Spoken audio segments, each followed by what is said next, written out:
Hello, আসসালামু আলাইকুম। সবাই কেমন আছেন? আশা করি সবাই খুব ভালো আছেন। চলে আসলাম দুপুরে রান্না করতে। ক্লাস থেকে সেই তো রান্না-বান্নার কাজে লেগে পড়লাম। কিছু আলু পড়েছিল অনেকদিন ধরে। ভাবলাম কিছু একটা রান্না করে ফেলি। তো করল্লা দিয়ে এটা আমি ভাজি করব। তো ২ মাস আগে আমি করল্লা কেটে ফ্রিজে ঢুকায় রাখছিলাম। আমি এমনিতেই করল্লাটা খাই না। তারপরেও যেহেতু ঘরে আছে নষ্ট হচ্ছে, আমি আবার ফ্রিজে কোনো কিছু ঢুকায় রাখলে খুব সুন্দর করে ক্লিন করে রিজার্ভ করে রাখি, তো কিছুই হয় না। তো এই যে দেখেন আমি ফ্রিজ থেকে নামিয়ে পানি ঝরিয়ে নিয়েছি, কি সুন্দর হয়েছে। আর এই পচা মাছগুলো আমাকে একজন দিয়েছিল। এমন মাছ কেউ কাউকে দেয়? আপনারা বলেন, এই যে দেখেন ভিতরে সম্পূর্ণ ময়লা, নোংরা আবর্জনা সবকিছু আছে, সে নাকি মাছ কেটে আমাকে দিছে। মানুষকে ভালো জিনিস দিলে দিবে, না দিলে না দিবে, এরকম পচা নোংরা আবর্জনাওয়ালা মাছ কেউ কাউকে দেয়? আপনারা বলেন। আর যে দিছে সে আমাকে বলে যে আমি নাকি পানি বেশি খরচ করি। তো আমি তো সবসময় ক্লিন থাকি, তাই না? তো আমার তো পানি বেশি লাগবে। আমি তো আর এরকম নোংরা থাকতে পছন্দ করি না, নোংরা আমি থাকিও না। তো আমি ভাতের জন্য চালটা ধুয়ে নিচ্ছি এখন। তারপর আমি ওখান থেকে কয়েকটা মাছ আমি ক্লিন করছিলাম। আমার হাতে এত সময় নেই, আমি সবগুলো ক্লিন করতে পারবো না। তো মশলার কোটা থেকে আমি এখানে মশলা নিয়ে তারপর ওই কয়েকটা মাছ মেরিনেট করবো এখন। যেহেতু করলা ভাজি আছে সাথে, আজকে আর বড় মাছ রান্না করি নাই, তাই এই কয়েকটা মাছ আমি ভাজি করব। তো আমি এখন মাছটা মেরিনেট করে নিচ্ছি। আর এই যে ফ্রিজে ঢুকানো মিষ্টি কুমড়া ছিল, ওইটা আমি রান্না করব।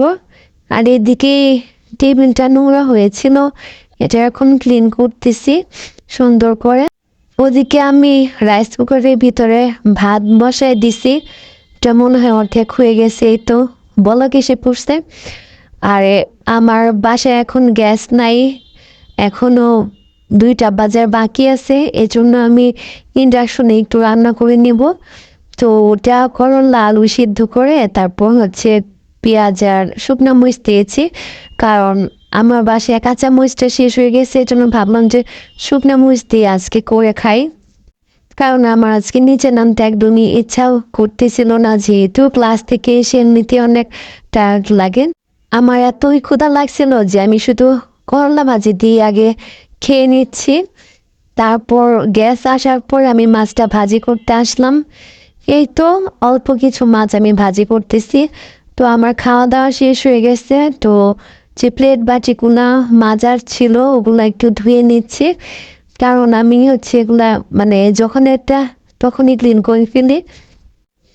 কিছু মানুষ আমাদের চারপাশে সবসময় থাকে যে আমাদের দোষগুলা বলার জন্য একদম মুখিয়ে থাকে, কিন্তু তারা যেগুলাকে দোষ বলে আখ্যায়িত করে সেগুলা আদৌ কোনো দোষ না।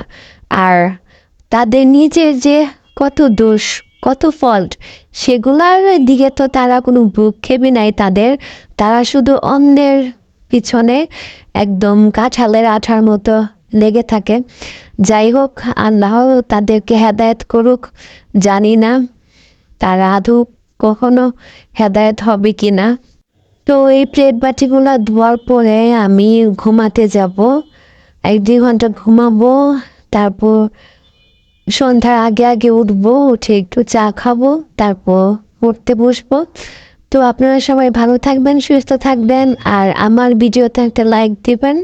আপনাদের একটা লাইক আমার জন্য খুব গুরুত্বপূর্ণ। আর আমার নতুন এই চ্যানেলটা একটু সাবস্ক্রাইব করে দিবেন। আর এই তো আমি ঘুমিয়ে উঠে পড়েছি, এখন সন্ধ্যার আগে আগে হয়ে গেছে। দেখেন বাইরের ওয়েদার কত সুন্দর।